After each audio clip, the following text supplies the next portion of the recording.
Ni nyingi sana tunazozipitia wafanyakazi wa majumbani. Kwanza kabisa, changamoto ya kwanza kutokuthaminiwa sisi kama wafanyakazi. Yaani waajiri wanatuchukulia sisi ni kama ni watu baki, sio wafanyakazi kama walivyo wafanyakazi wengine.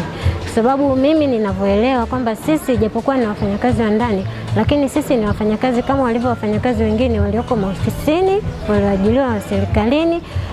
Kilichopo ni kwamba tu tunapishana kwamba wao wameajiriwa serikalini, sisi tumeajiriwa majumbani, na endapo wao ndio waliotuajiri. Kutopewa mishahara kwa wakati na kufikia kile kiwango kilichowekwa na serikali, kima cha chini cha mshahara cha kumpatia mfanyakazi. Na changamoto ya tatu, waajiri wengi hawakubali kusainishana mikataba na wafanyakazi wao.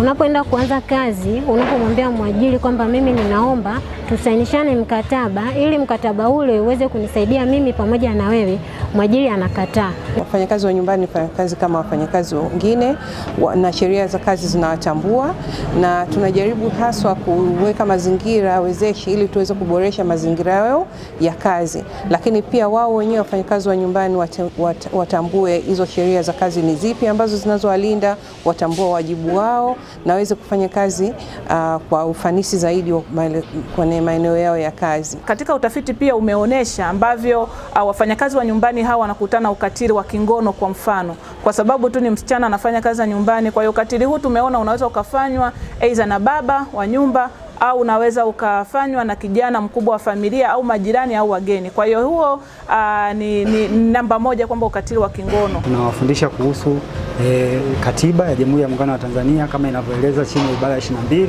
ile haki ya kufanya kazi, lakini pia tunawafundisha sheria ya ajira na mahusiano kazini ambayo ndio sheria mama katika mahusiano ya kazi. Tunajua sekta hii imekuwa ni sekta ngumu, ni sekta ambayo haitambuliki japokuwa ni muhimu sana kwa jamii yetu tulionayo sasa hivi. Na miongoni mwa jitihada ambazo tunaendelea kuzifanya, tumekuwa tukitoa mafunzo kwa wafanyakazi wa majumbani nchi nzima. Kama chama cha wafanyakazi tumeendelea kupambana kuhakikisha kwamba wafanyakazi wa majumbani nchini kote wanapata elimu. Na elimu hiyo ni kwa kutumia semina mbalimbali, mafunzo mbalimbali, lakini pia tumekuwa tukiwapeleka katika vyuo vya VETA. ILO pamoja na kushirikiana na mashirika mbalimbali tunapambana kuhakikisha wafanyakazi wa majumbani wanakuwa ni wafanyakazi ambao tunasema ni professional domestic workers.